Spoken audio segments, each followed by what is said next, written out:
What's up, guys? It is currently snowing in the Dallas area. I don't have to work today. I've got my morning coffee off to the side. So let's talk some music. Let's talk Alter Bridge and their seventh studio album, Pawns and Kings. So there's not a lot of backstory to go into making of this album. So let's just jump right into it. Hopefully it's not too long of a video with a small rant at the end. Let's go.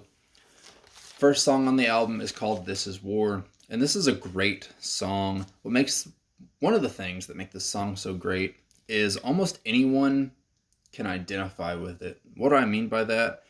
Meaning, no matter what side of the political fence you stand on, there's something for you in this song, and I think that's pretty incredible. It's got one of the better solos on the album. We're off to a really good start. Next song on the album is called Dead Among the Living. And I love what they do with the title. If you're not reaching up to your full potential, you're like the dead among the living. This is just a solid Alter Bridge song. Really good choice to have it at track number 2. It's just solid. Next song on the album is called Silver Tongue.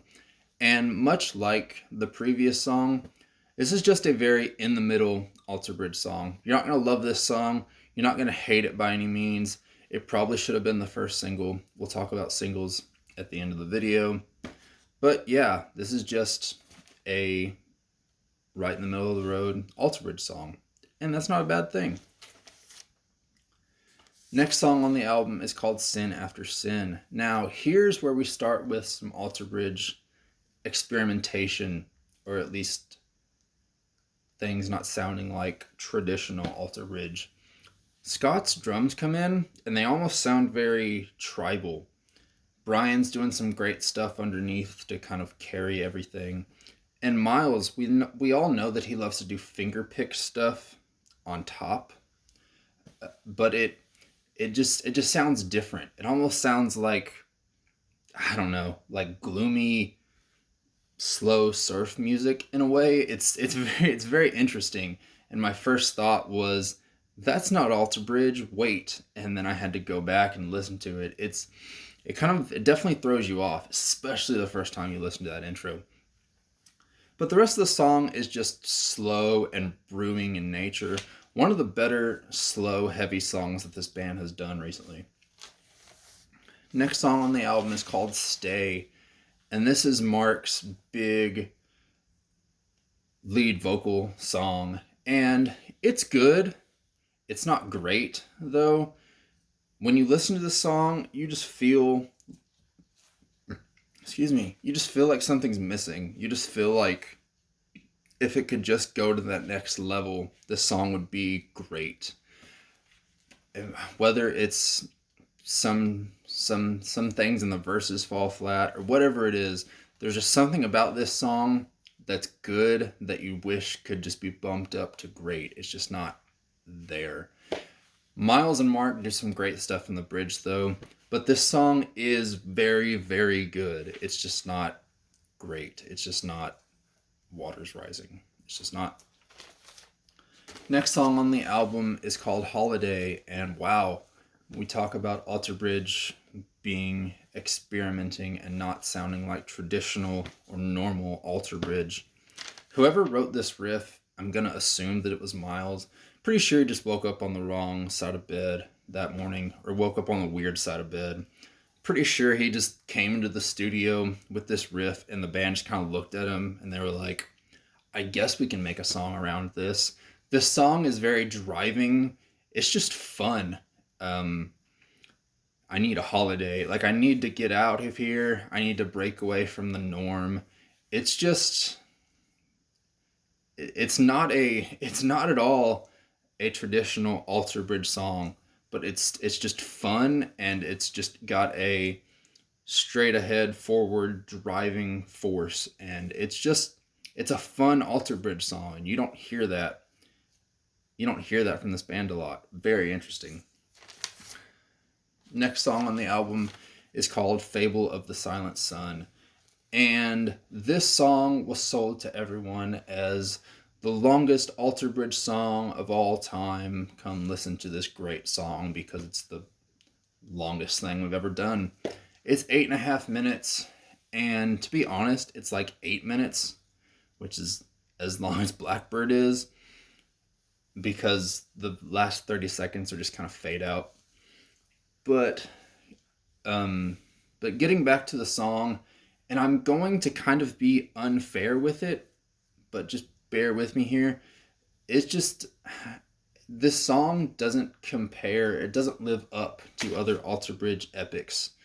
You could say it's unfair to compare it to Blackbird, but I'm gonna do that. I'm gonna compare it to Blackbird. It's just not as good as Blackbird or Cry of Achilles or even other title tracks that this band has done. Do I like this song? Yes. Yes, I do. But it's just too crowded. The transitions are kind of all over the place and very stop starty. But it's a good song. I do like it. I'm just other epics that this band has in their catalog, I'm going to listen to those before I listen to this one again. Next song on the album is called Season of Promise. And this isn't Alter Bridge being experimenting, but rather going back. This song, the main riff sounds very early 2000s rock or punk.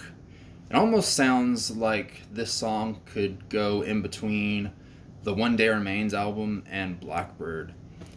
But getting back to the song itself, when my least favorite or worst song on the album is still really good, you know it's a damn good album. And that's basically what I'm going to say about Season of Promise. Next song on the album is called Last Man Standing. And this kind of rounds out Alter Bridge's experimentation or going against the norm with this album. First thing that sounds familiar in a very good way is the intro riff. When I first heard this song, I was immediately hooked right off the bat. I told myself, that's AB3, that's Fortress era of Alter Bridge. And it goes into the main riff, which is, it's not weird, but it's very unorthodox. I believe it's an odd time signature. Scott sounds great all the way through this song. He sounds really great in the bridge. He's just pounding the drums. And Mark delivers a great solo at the end, one of the better solos on the album. Yeah, that's Last Man Standing. And the last song on the album is Pawns and Kings, the title track. And this definitely should not have been the first single.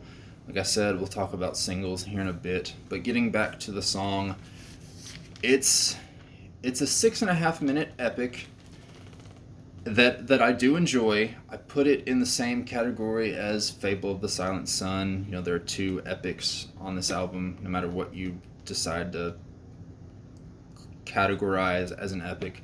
It's 6.5 minutes. I do like the song. I like the being Christian myself. I do like the religious aspects of this song.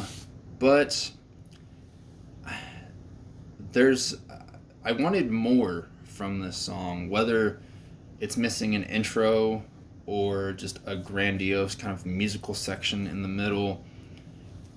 You basically have to rely on this epic basically relies on Miles' vocals and his lyrics.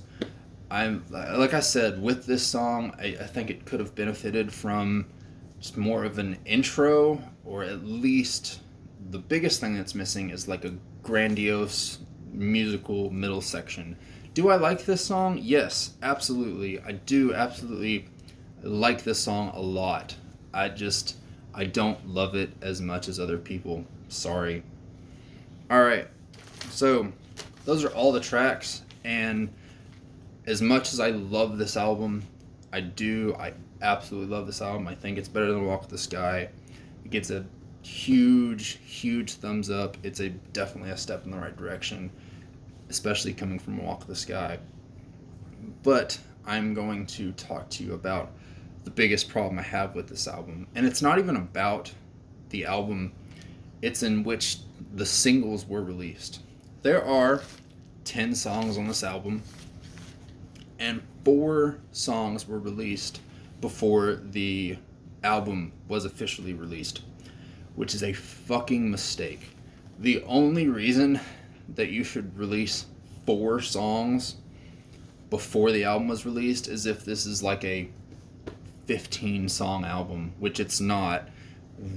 When you officially sit down with this album, you've heard almost half of the album. Throw one more song in there, you've heard half of the album before the album was released. That's a huge mistake. I really think they should stop doing this.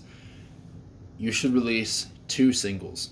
I remember back in the day when you'd release like your heavy, rock single, and then you'd release like a ballad. If it was up to me, you'd probably release either Silver Tongue or Dead Among the Living as your first single, and probably Seasons of Promise as your second single. And yeah, so you sit down with this album for the very first time. The album just came out.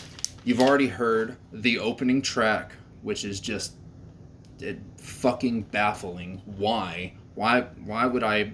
I've already heard the opening track. I can skip the opening track. Like, what the fuck? I've heard the opening track. I've heard songs 3 and 4. I can skip 2 songs in a row. That just makes no sense to me. Don't release back-to-back songs. Don't release... Just don't do that.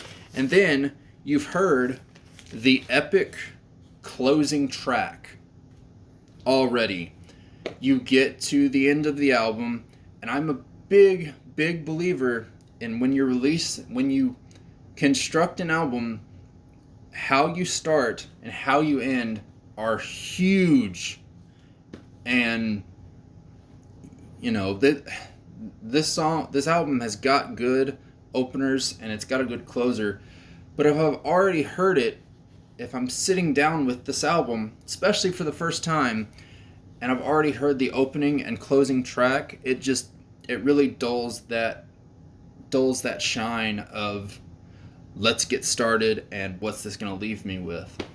I think it's a fucking mistake to release 4 singles, especially on a 10-song album.